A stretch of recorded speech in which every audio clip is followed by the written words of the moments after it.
எடுத்த நாள் முதல் இந்த நாள் வரை வண்டியை விடவில்லை. Hey guys, welcome to our channel. நம்ம சேனலில் bike ride videos, travel vlogs, அப்போ ஃபுட்டு, லைஃப் ஸ்டைல் vlogs இந்த மாதிரி நெசன் பண்ணிட்டே இருப்போம். So keep supporting us. Support நான் பேசுறதுல சப்ஸ்கிரைப் பண்ணிட்டு பக்கத்தில் இருக்க பெல் ஐக்கன் கிளிக் பண்ணி விட்டு ஆல் ஒரு நாள் தொட்டுங்க. அப்போ தான் நம்ம போகிற அடுத்தடுத்த வீடியோஸ்லாம் உங்களுக்கு நோட்டிஃபிகேஷன் வரும். ஸோ இப்போ நம்ம லாங் ரைடு கிளம்பிட்டோம். ஆனால் இப்படியே இல்லை, இப்போ ஃபஸ்ட்டு போய் நம்ம மொபைல் ஹோல்டர் மாட்டலாம் அப்படின்னு போய்கிட்டு இருக்கோம். வழக்கம் போல் TN59 தான் போய் மொபைல் ஹோல்டர் மாட்ட போகிறோம்.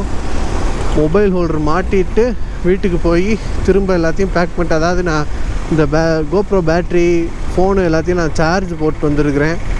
அது எந்த அளவுக்கு ஏறுதோ அதுக்கேற்ற மாதிரி போய் எல்லாத்தையும் சார்ஜெல்லாம் போட்ட சார்ஜ் எல்லாத்தையும் எடுத்துகிட்டு கிளம்ப வேண்டியதுதான். இப்போ மணி பார்த்திங்கன்னா 12:15 மதியம் 12:15 நம்ம இப்போ கிளம்ப போகிறோம். எங்கே போகிறோங்கிற சஸ்பென்ஸ்.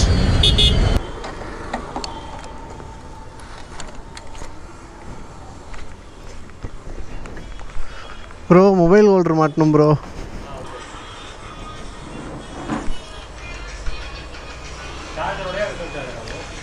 வித்தவுட்டே ப்ரோ. இந்த ஒரு 2 நாளைக்கு முன்னாடி 280ன்னு ஒன்று போட்டிருந்தீங்கல்ல, அதை போட்டுருங்க.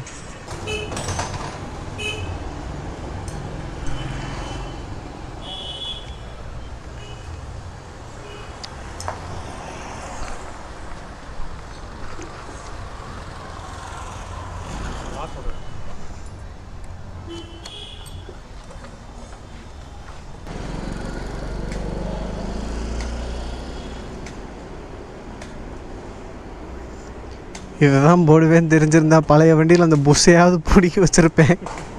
ஐயோ,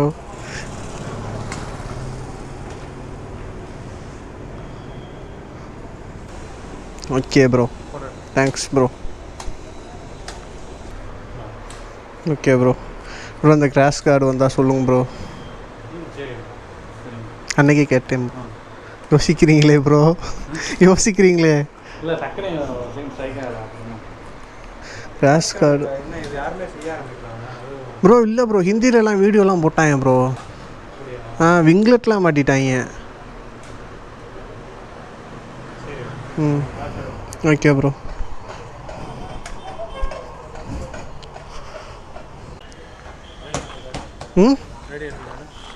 போடணும் இருக்கா?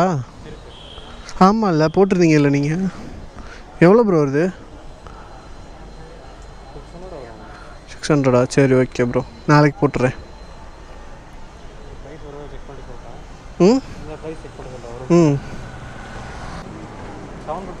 750. இது இன்ஸ்டலேஷனு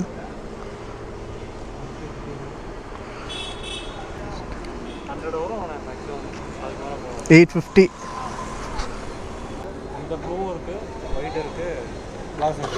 என்ன bro? Blue colour, fluorescent green, 3 colour. க்ரீனே போட்டுடலாம் ப்ரோ. சரி வரேன் bro. Guys, mobile holder fix பண்ணியாச்சு. இப்போ நம்ம நேராக போய் சார்ஜ் ஏறிடுச்சான்றதை பார்த்துட்டு பேக் பண்ணிட்டு, பேக்லாம் பெருசாலாம் எதுவும் இல்லை, கோப்ரோவோட சில பல ஜாமான்கள், அப்புறம் ஃபோனு தேவைப்பட்டுச்சுன்னா ஒரே ஒரு ஜர்க்கின் மட்டும். ஏன்னா போகிற லொக்கேஷன் அந்த மாதிரி மழைலாம் திடீர்னு பேஞ்சிருச்சுன்னா அதனால் போய் ஜர்க்கின் எடுத்து வச்சுட்டு கிளம்புவோம். கிளம்பியாச்சு. இப்போ நம்ம பெட்ரோல் போடுறதுக்கு போகணும். இதாக இருக்குது பெட்ரோல் பங்க்கு. போய் பெட்ரோல் போட்டுருவோமா?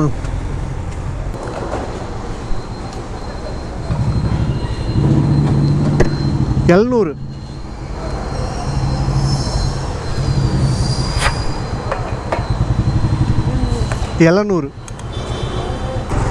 பெட்ரோல் போட்டாச்சு. நீ ஜெட்டாக கிளம்ப வேண்டியதுதான். இது லாங் ரைடுன்னு சொல்ல முடியாது, ரொம்ப பெரிய லாங் ரைடெலாம் இல்லை. ஆனால் ஒரு லாங் ரைடு தான். ஒரு 120 கிலோமீட்டர் வரும். 120-130 கிலோமீட்டர்கிட்ட வரும். கைஸ், அப்புறம் ஒன்று சொல்ல மறந்துட்டேன். கோப்ரோக்கு நம்ம அடிஷ்னல் பேட்ரி வாங்கினோம்ல, அடிஷ்னல் பேட்ரி வித் சார்ஜர். அது நான் ஃபஸ்ட்டு நான் வாங்கிட்டு வச்சுட்டேன். இப்போ தான் சரி ட்ராவல் பண்ணுறப்ப எடுத்துக்கிறோம், இப்போ எதுக்கு எடுத்துக்கிட்டு அப்படின்னு நான் பத்திரமா வச்சுருந்தேன். நம்ம ஊடால வீடியோஸும் அவ்வளோவா போடவே இல்லையா, அதனால் அந்த பேட்டரியும் சார்ஜரும் தேவைப்படவே இல்லை. இந்த இருக்கிற ஆல்ரெடி வாங்கின இப்போ ஆல்ரெடி ஒரு பேட்டரி கொடுத்துருப்பாங்களா, அந்த பேட்டரி வச்சு தான் ஓட்டிகிட்டு இருந்தேன். சரி ஓப்பன் பண்ணி பார்ப்போன்னு இன்றைக்கி ஓப்பன் பண்ணுறேன். உள்ளே ஒரே ஒரு பேட்டரியும் ஒரே ஒரு சார்ஜர் மட்டும் தான் இருந்துச்சு. என்னடா அது, நான் வாங்குறப்பவே கேட்டேன், ப்ரோ 2 பேட்ரி 1 சார்ஜர் தானே தமிழில் தான் கேட்டேன். ஏன்னா அவர் சொல்லிட்டாரு டியூவல் பேட்ரி சார்ஜர் வரும் அப்படின்னு சொல்லியிருந்தாங்க. அப்படின்னா நம்ம தெளிவாகவே கேட்டுருவோன்றதுக்காண்டி 2 பேட்ரி 1 சார்ஜர் தானே அப்படின்னு கேட்டிருந்தேன். ஆமாம் ப்ரோ அப்படின்னே சொல்லிட்டாரு. சரி ஓகே ப்ரோ அப்படின்னு ஆர்டரும் பண்ணிட்டேன். புக் பண்ணுறதுக்கு வந்து 2000 சொல்லியிருந்தாங்க. மீதி வந்து 4000, மொத்தம் 6000 போயிட்டு வாங்கிட்டு வந்தாச்சு. அந்த அவசரத்தில் வந்து தீபாவளி முடிஞ்ச அடுத்த நாள் கொஞ்சம் ஒர்க்கு நிறையா இருந்ததுனால சரி டக்குன்னு வாங்கிட்டு வந்துட்டு பார்க்குறேன் ஒரே ஒரு பேட்ரி தான் இருந்துச்சு. ப்ரோ என்ன ப்ரோ ஒரே ஒரு பேட்ரி தான் இருக்குது, ஷீல்டோடு இருந்துச்சு ப்ரோ, நான் இப்போ தான் பிரித்து பார்த்தேன் அப்படின்னா ஒரு பேட்ரி தான் இருந்துச்சா, ஏன்னா இத்தனை நாள் கழிச்சு கேட்குறோம்ல, அதனால் அவருக்கு ஒரு டவுட்டு. சரி இருங்க நான் கேட்டு சொல்கிறேன் அப்படின்னு சொல்லிட்டு, ஆனால் தெரிஞ்சவர் தான் அவர் அப்படிங்கிறனால நம்ம போய் சொல்ல மாட்டோம் அப்படிங்கிற நம்பி அவர் வந்து ஒரு டீலர்கிட்ட பேசியிருப்பார்ல, அவர்கிட்ட கேட்டால் அவர் என்ன சொல்கிறாரு, ஒரு பேட்ரி ஒரு சார்ஜர் தான் அப்படின்ட்டார் அவரும். அதனால் வந்து இவர் அப்படியா அப்படின்னு சொல்லிட்டு அவர் பக்கம் வந்து ஏன் அப்படின்னு கேட்டிருப்பார் போல். இப்போ வந்து 2 பேட்ரி சார்ஜர் வர்றதில்ல, அதான் பாக்ஸ்லேயே போட்டிருக்குமே அப்படின்னாரு. பாக்ஸில் dual battery charger plus battery அப்படின்னு போட்டிருந்துச்சு. அதான் போட்டிருக்கேன் ப்ரோ தெளிவா அப்படின்னா, அது வந்து அப்படி படிக்கக்கூடாது, dual battery charger plus battery அப்படின்னு படிக்கணுமா. கடைசியில் தக்கம் கதையாக மாறிடுச்சு. இதில் என்ன ஹைலைட்னா, பேட்ரி தனியாக வாங்கினா 2500 சார்ஜர் மட்டும் வாங்கினா 2500 இது 2 சேர்த்து வாங்கினா 6000 2 தனித்தனியாக வாங்கினாலே 5000 தான் வருது. சரி ப்ரோ அந்த சார்ஜரை நான் அப்படியே கொடுத்துட்றேன், பேட்டரியும் சார்ஜரையும் நீ தனித்தனியாக வாங்கிக்கிறேன் அப்படின்னா, இப்போல்லாம் சார்ஜர் தனியாக வர்றதில்ல அப்படின்னு ஒரு குண்டு தூக்கி போட்டாங்க. பேட்ரி வேணால் அடிஷ்னலாக வாங்கிக்கலாம், சார்ஜர் தனியாக வர்றதில்லைன்ட்டாங்க. ஆப்பிளை விட மோசமாக வந்து இந்த கோப்ரோ பயங்கரமாக கொடுத்துட்ருக்காங்க. ஏன்னா கோப்ரோ தனியாக வாங்கணும், அதுக்கு கேசிங் தனியாக வாங்கணும், அதுக்கு மைக் அடாப்டரு, டிஆர்ஆர்எஸ்ஸு ஒவ்வொன்றும் எவ்வளோ ரேட்டு. இதில் வந்து பேட்ரி தனியாக சார்ஜர் தனியாக எவ்வளோ காசு. ஆப்பிளை விட மோசமாக வேலை பார்த்துட்ருக்காங்க. ஆனால் கொடுக்குற காசுக்கு ஒர்த்தான குவாலிட்டி அந்த ஒரு விஷயந்தான். சார்ஜும் ஒரு மணி நேரம் அசால்ட்டாக நிற்கிது, 1 மணி நேரம் ஒரு 10 நிமிஷம் எக்ஸ்ட்ரா அசால்ட்டாக நிற்கிது. ஆனாலுமே ஒரு சில நேரம் அதெல்லாம் பற்ற மாட்டேங்குது. நம்ம வேறு, எனக்கு இந்த ஆஃப் பண்ணுறதுக்கே மனசு வராது, நம்ம ஊடால எங்கே கண்டென்ட் வரும்னே தெரியாது. அதனால் வந்து சரி ஆன் பண்ணியே வச்சுருப்போம் அப்படின்னு ஒரு மணி நேரம் ஆன் பண்ணி வச்சுருந்தோம்னா மொத்தமாக காலி, கண்டென்ட் வர்றப்போ சார்ஜ் முடிச்சு போயிடுது. பெரிய பிரச்சனையாக இருக்குது. ஒரு தனியாக ஒரு பேக் நிறையா பேட்ரி மட்டும் வாங்கி போடணும் போல் இருக்கு. பெரிய மோட்டோவில் வரலாம் அந்த அனவேஷன் விஜய் ப்ரோ, செர்ரி ப்ரோ, இவங்கெல்லாம் எத்தனை பேட்ரி வச்சுருக்காங்கன்னு முதல்ல தெரிஞ்சுக்கணும். அவங்க என்ன பைக் வச்சுருக்காங்க, எப்படி மெயின்டைன் பண்ணுறாங்கன்றது வீடியோலாம் பார்க்குறோம். அவங்க எத்தனை பேட்ரி யூஸ் பண்ணுறாங்கன்றத முதல்ல தெரிஞ்சுக்கணும். என்எஸ் வச்சுருந்தப்போ பெட்ரோல் பெரிய பிரச்சனையாக இருந்துச்சு. எப்படி தான்டா பெட்ரோல் போடுற, ஆனால் நான் மெயின்டைன் பண்ணதுக்கு ஓரளவுக்கு எனக்கு 35க்கு மேலேயே கொடுத்துச்சு. ஆனால் 35ங்கிறது வந்து அவ்வளோவா எப்படி சொல்கிறது, நம்ம மேய்க்க முடியாது அந்த வண்டியை. இப்போ பெட்ரோல் பிரச்சனை இல்லை, பேட்ரி பிரச்சனை ஆயிடுச்சு.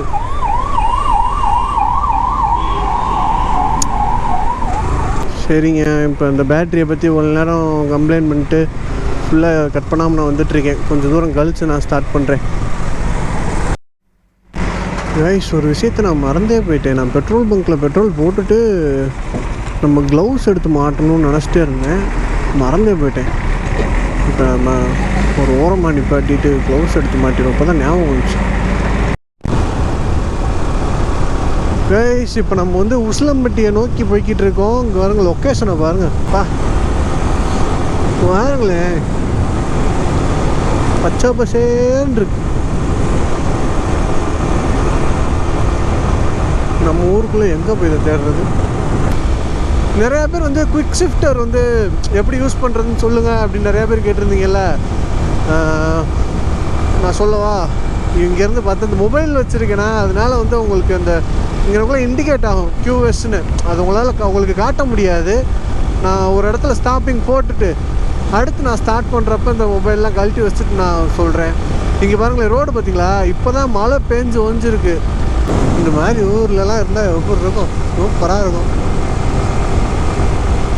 இந்த ஊரில் என்ன இல்லை, நெட்டும் கிடைக்கும். இது ஒன்றும் அவ்வளோ பெரிய கிராமம்லாம் கிடையாது. தேவையான பொருள் எல்லாமே இங்கே கிடைக்கும். பெரிய டெக்கு அந்த மாதிரி சம்மந்தமான விஷயங்கள்லாம் அப்படியே மதுரையிலலாம் அப்படியே எல்லாம் கிடைக்கிற மாதிரிலாம் இல்லை. அங்கேயுமே நம்ம போய் ஃப்ளிப்கார்ட் அமேசானில் தான் ஆர்டர் பண்ண போகிறோம். இங்கே உட்காந்துட்டு ஆர்டர் பண்ணாலும் இங்கேயும் வரதான் போகுது. சாம இந்த மாதிரி ஒரு ஊரில் ஜம்முன்னு ஒரு வீட்டை கட்டிட்டு செட்டில் ஆனால் எப்படி இருக்கும்? ஐயோ என்ன அழகாக இருக்குது. உசிலம்பட்டிக்குள்ளே வந்தாச்சு. இப்போ எங்கிட்டு போகணும்? உசிலம்பட்டியை தாண்டி போகணும்.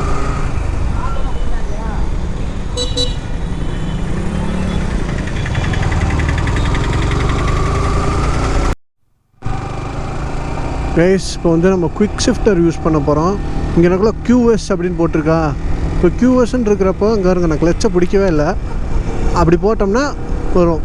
இப்போ இது வந்து நம்ம கம்மியாக RPM இருக்கிறப்ப போடுறப்போ அந்தளவுக்கு இந்த துடுக்குன்னு அப்படின்னு ஒரு ஃபீல் ஒன்று வருது.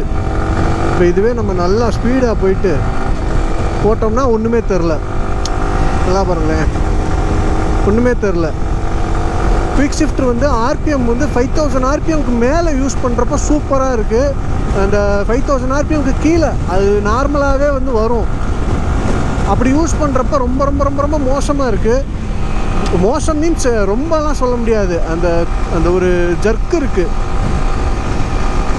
இதுவே வந்து நான் நல்ல ஒரு ஹைவேல போய்கிட்டு இருக்கப்போ நல்ல ஸ்பீடில் வந்து 5000 RPMக்கு மேலே போகிறப்போ யூஸ் பண்ணோம்னா சூப்பராக இருக்குது. அந்த ஒரு ஜர்க்கே இல்லை, சூப்பராக இருக்குது குவிக் ஷிஃப்ட்ரு. நிறையா பேர் கேட்டிருந்தீங்க. ஸோ உங்களுக்காக தான் நான் இந்த குவிக் ஷிஃப்ட்ரு இப்போ நான் போட்டு காமிச்சிருக்கேன். மேக்ஸிமம் நான் குவிக் ஷிஃப்ட்ரு யூஸ் பண்ணவே இல்லை, உங்களுக்காக மட்டும் தான் இப்போ நான் போட்டு காமிச்சிருக்கேன். அப்புறம் இந்த பார்த்தீங்களா, மேகமலை வந்து ரைட் சைடில் 40 கிலோமீட்டர்ஸ் போகணுமா. இவன் என்ன நேராக காட்டுறேன்.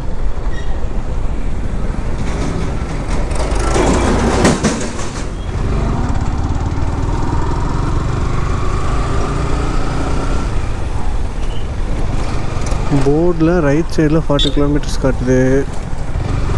ஆனால் ஃபோனில் கூகுள் அக்கா வந்து 34 கிலோமீட்டர்ஸ் நீ ஸ்ட்ரைட்டாக போப்பா அப்படின்னு சொல்லுது.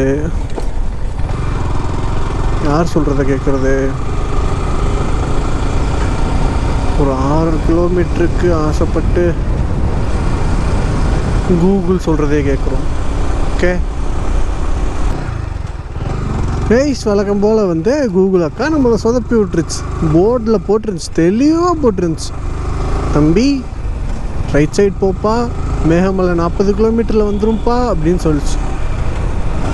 அந்த போர்டை நான் நம்பாமல் அந்த கூகுளை நம்பி நான் வந்தேன்ல, எனக்கு இது தேவை தான். என்னடா இவ்வளோ தூரம் வர்றோமே, கூகுள் எதுவும் நம்மளை பண்ணலையே நினச்சே செஞ்சிருச்சு. எங்கேயோ கூட்டிகிட்டு போகுது. மை காட் கைஸ், இந்த ஒரு ஸ்ட்ரெச்சை முடித்தோம்னா மேகமலை. கைஸ் உங்களுக்கு தெரியுதா, நமக்குள்ளே மேலே அப்படியே ஒரு ரோடு மாதிரி ஒன்று போதா. ஸோ வந்து நம்ம இப்போ மேகமலைக்கு ஏறுறதுக்கு இதுதான் வழி.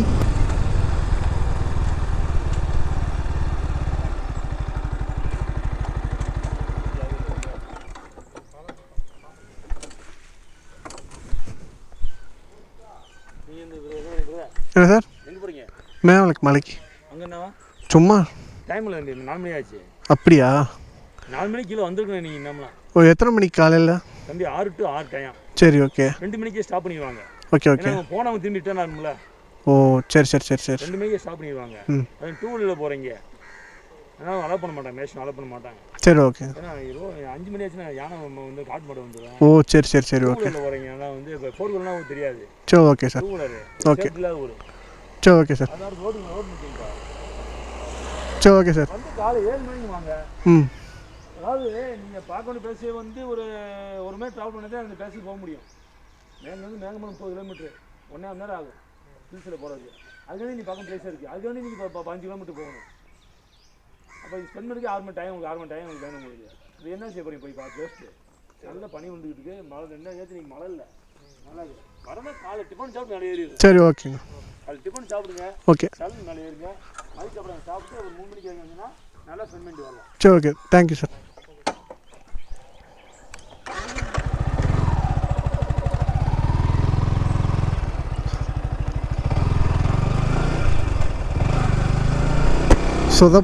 சொதப்பல் நம்பர் 1 சொதப்பல். இவ்வளோ தூரம் வந்து மேலே ஏறக்கூடாதுட்டாங்க. ஓ மை காட், வேஸ்ட்டாக போச்சே.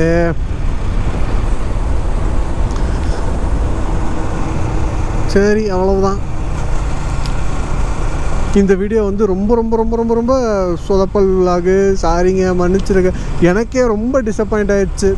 இவ்வளோ தூரம் வந்து மேலே ஏற முடியல. அவர் சொல்கிறதெல்லாம் கேட்க கேட்க அவ்வளோ ஆசையாக இருந்துச்சு. மேலே வந்து பனி விழுகுது, அது இருக்குது, இது இருக்குது, அப்படி இப்படின்னு நிறையா சொல்லிட்டு யானையெல்லாம் போகும் வரும்ன்ட்டு, அதனால தான் நீங்கள் போகக்கூடாது அப்படின்ட்டாங்க. ஐயோ, வேஸ்ட்டாக போச்சு. காலையில் 6 to 6 தான் டைமிங்காக. அதுவும் மதியம் 2 மணிக்கே வந்து ஸ்டாப் பண்ணிடுவாங்களாம். 2 மணிக்கெலாம் மேலே ஏறவே கூடாதான். வெள்ளன காலையில் ஏறினா தான் உண்டு போல் இருக்கு. சரி, ஓகே கைஸ், இந்த வீடியோ அவ்வளோதான். டிசப்பாயிண்ட் ஆகிருந்தால் ரொம்ப சாரி. ஸோ கூடிய சீக்கிரமே திரும்ப இங்கே வர்றோம். காலையில் வெள்ளன வர்றோம். ஆனால் வந்து இந்த மாதிரி ஃபுல்லாக வர்றதெல்லாம் நான் எடுக்காமல் உங்களுக்கு ஸ்ட்ரெயிட்டாக மேகமலைக்கு மேலே ஏறுறதே நான் ஃபுல்லாக காமிச்சிடுறேன். அதாவது இப்போ நம்ம செக் போஸ்ட் பார்த்தோம்ல, செக் போஸ்ட்லேருந்து நம்ம மேலே ஏறுறதே நான் ஃபுல்லாக காமிச்சிடுறேன். ஸோ இந்த வீடியோ வந்து நீங்கள் லைக் பண்ணி சப்ஸ்கிரைப் பண்ணிட்டு பக்கத்தில் இருக்க பெல் ஐக்கன் கிளிக் பண்ணி விட்டு ஆல் 100 அதை தொட்டுங்க. அப்போ தான் நம்ம வந்து அடுத்த மேகமலைக்கு மேலே ஏறுற வீடியோ வந்து நீங்கள் பார்க்க முடியும். So love you.